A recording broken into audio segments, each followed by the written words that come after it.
There's 4 minutes till the bus now. It'll not be long. We're lucky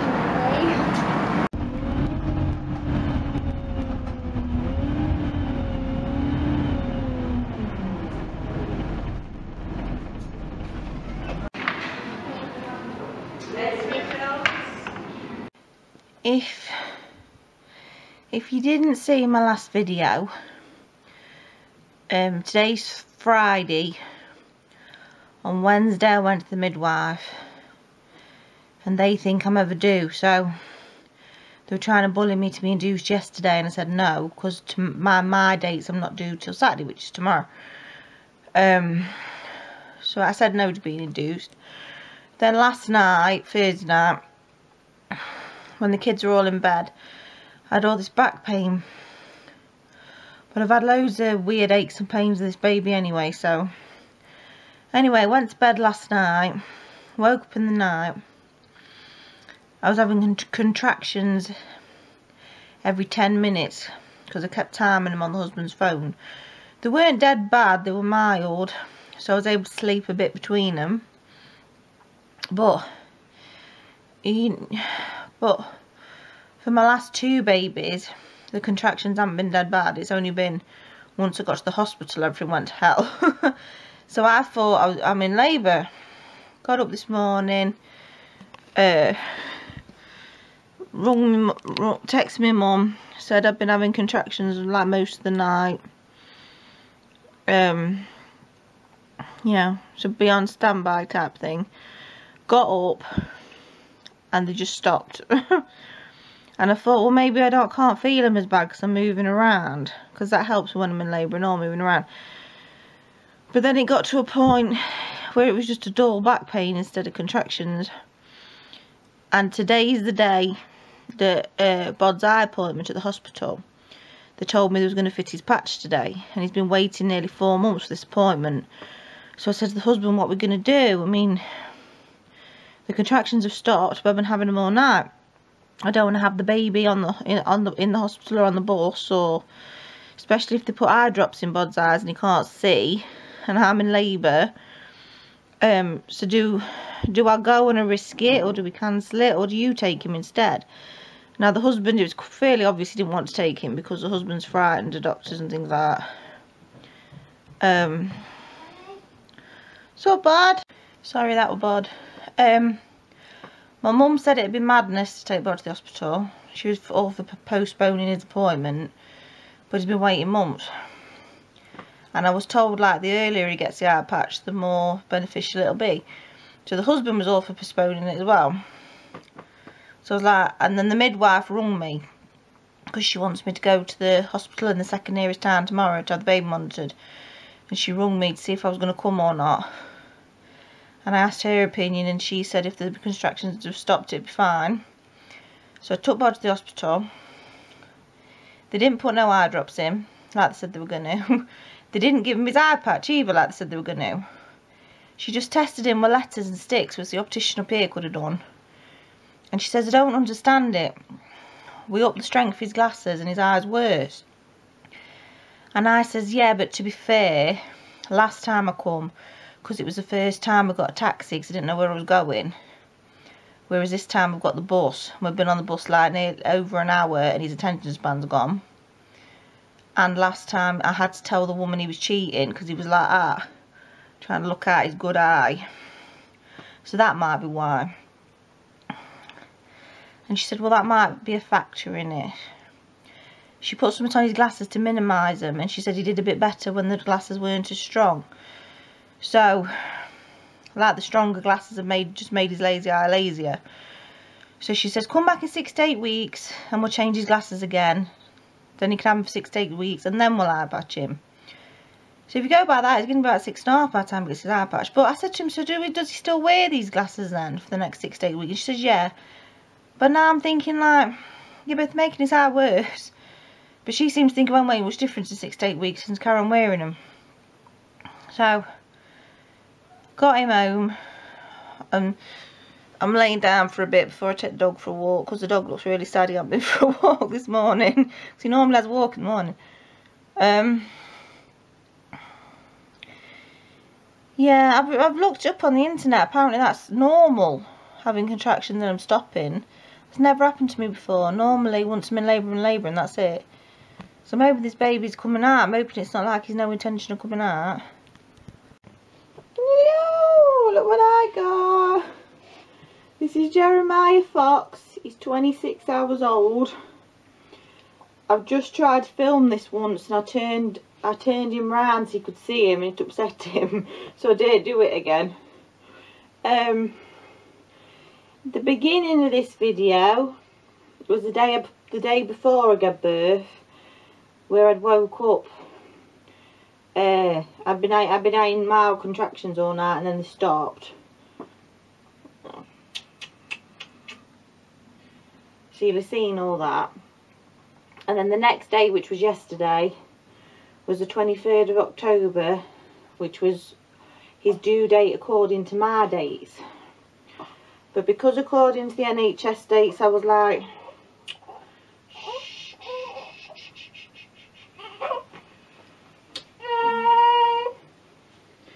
according to the NHS dates, I was like, you're dangerously overdue.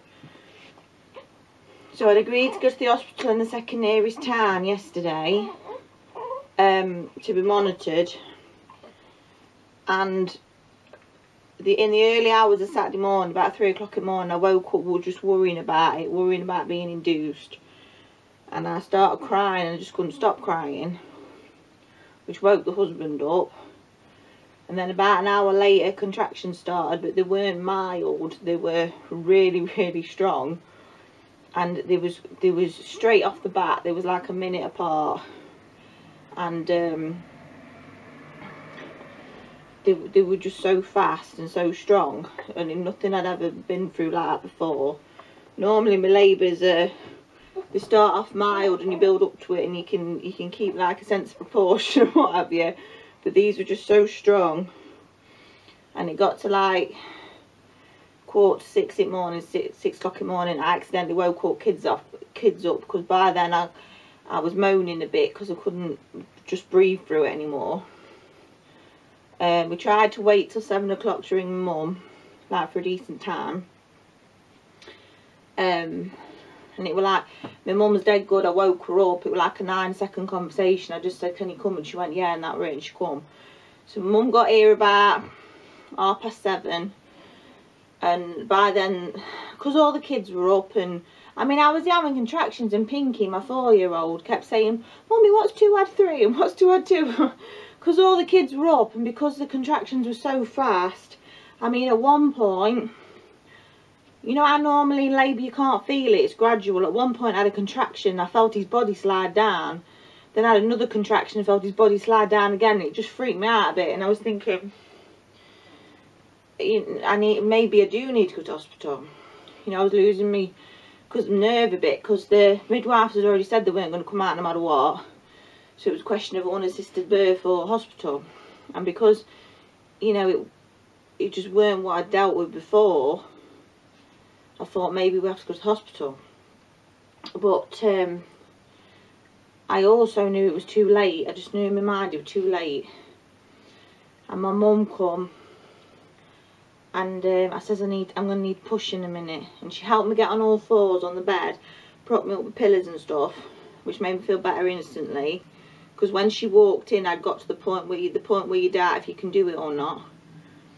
And so the husband rung the pregnancy assessment unit. They said ring 999, so he rung 999. This woman on the phone kept insisting to him that I had to be put on my back, So I kept going, no, leave me alone, leave me alone. But by now the husband's nerves are shot to bits because he thinks he's going to have to deliver a baby any second. So I ended up giving in and going on my back, which instantly made the pain loads worse. And in my opinion slowed the labour down because I no longer had gravity on my side. So the husband's peering up there, he's on the phone with this woman. Next minute, these 3 massive paramedics come in with masks on, and they just shoved this sanitary towel pad between my legs and tried to force this pair of knickers on me, and I'm like, no, the head's coming out, leave me. And they were like, no, we've got to move, we've got to move you. And I said, no, the head's coming out, I can't move. And they wouldn't believe me, and they kept trying to force me off the bed. And then they were wrenching my legs apart, hey, look, we can't see the head. I was like, it's coming. They didn't believe me. And in the end, I started crying and shouting, please listen to me, please listen to me, please listen to me, like that. And they wouldn't. They were going, and one of them shouted at me, we need to get you to the hospital now. And I thought, right, there were no question of him moving me, because I knew as soon as I stood up he was going to fall out, or I was going to have him on the stairs or something, because I was on my bed, which I'd had no intention of giving birth in that room, it just kind of happened. But I thought, right, I need to push the hell out, I need to just push and push and push and get this baby out, or at least get him crying so they believe me, because there's no, I can't move. And I started screaming and just pushing for the life of me, and one of them still tried to move me, and I like kind of snarled at him. It all became very primitive, and then they could see the head, and one of them, the youngest paramedic, started being really nice to me, so I think he knew that they'd come in too heavy-handed. Pushed him out. He had the cord around his neck, but he was okay, he was only around once. They cut cord, which for, you know, midwives cut it quite short. He's got a really long cord. But anyway, they took the baby, and then they were like, you need to get in the ambulance, we need to take you. And I'm kind of shell shocked because it all happened so quick, and they've got my baby, and I had a proper look at him yet. My husband's not had a look at him. So I'm like hobbling downstairs with cord hanging out of me. All the kids looked dead stunned, even though they'd been downstairs with my mum. So I said, it's alright, I'll be back in a bit. Got in the ambulance, made me go on my back. Finally got to hold my baby. Kept wrenching my legs apart again to look at the placenta, but it was stuck in there. Well, it weren't stuck, it's just he said they weren't trained to pull it out, and it felt dead heavy in there. I tried to push it out a couple of times, but every time I tried, you wrench my legs up and say, look, and I thought I'll just leave it till we get there. But I was very, very happy he was born okay and healthy. We were just shell shocked. I put it on my Facebook what happened, and people seem outraged for me, and it did seem a high price to pay at the time for a bit of gas and air, but like afterwards I thought they shouldn't have done what they did. And they don't listen to you when you're in labour. It's not just paramedics, midwives don't listen to you when you're in labour. Like, you know your body. But they're trained to come into a situation, take control and get you out, aren't they? They're not trained to assist, I don't know, assist you properly when you give birth. I don't know. But anyway, in the ambulance, the husband was talking to this paramedic, and the paramedic said 999 had told him that I needed moving right away. So that's why they come in heavy-handed. And also, I said that I was in a better position, and the 999 woman made the husband move onto my back, and he said, well, they shouldn't have done that, because that's probably what slowed up seeing the head. Anyway, got to the hospital, which was quite reassuring, because straight away this midwife come in, she was dead nice, got the placenta out of me, checked him all over. Paramedics filled out all these forms about me, and then they went. And it was nice to have a little rest. But we got there at 9:30 in the morning, and I kept saying to him, look, I'm going to have to leave no later than 5:30. I've got to leave at 5:30. I've got 4 other kids. We haven't got transport. You know, we're going to have to arrange someone to pick us up and stick to that time. And they didn't come and finish his checks till like 4:45. But luckily we got them all done. He's £8.5, because you know how they were like, oh, your BMI, that baby's going to be huge. Shoulder dysplasia, whatever it is, where the baby gets stuck. You might have gestational diabetes, that baby's going to be huge. That you overdo, that baby's going to be huge. £8.5. And they checked his heart. His heart's okay, thank goodness. He hasn't got a cleft palate like they said either. So it was all, you know, very reassuring. Really glad that he's alright. I got a couple. I'll show you in a minute. I got a couple of clips on the husband's phone, but they're not very good because there just wasn't time to get my camera and think about things like that. And when we brought him home, all the kids were pleased to see him, and my mum were pleased to see him. Yeah, my mum, she had the kids all day. Pinky played up for her. She had to clean up. She cleaned up blood up that were on the bed. Thank God for my mum. Oh, see, he's gone to sleep now. I could do with a nap. While the husband's took the kids and dogs to park. But the midwife's coming today. Any time between 9 and 5. You know, as soon as they lay down, she doesn't bang on the door.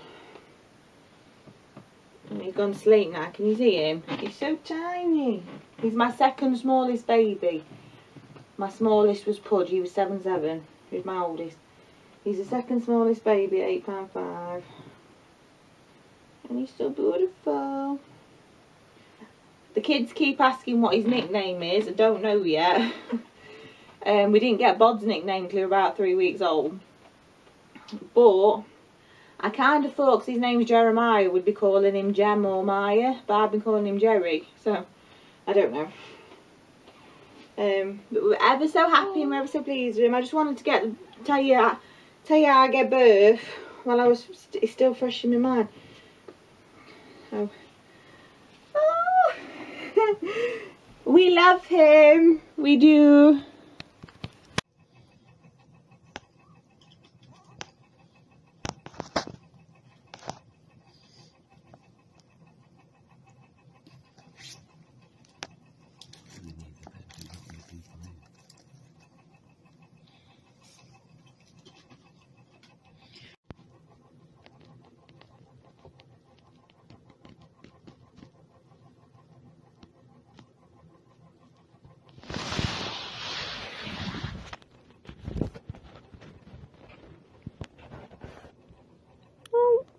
Where's your face gone?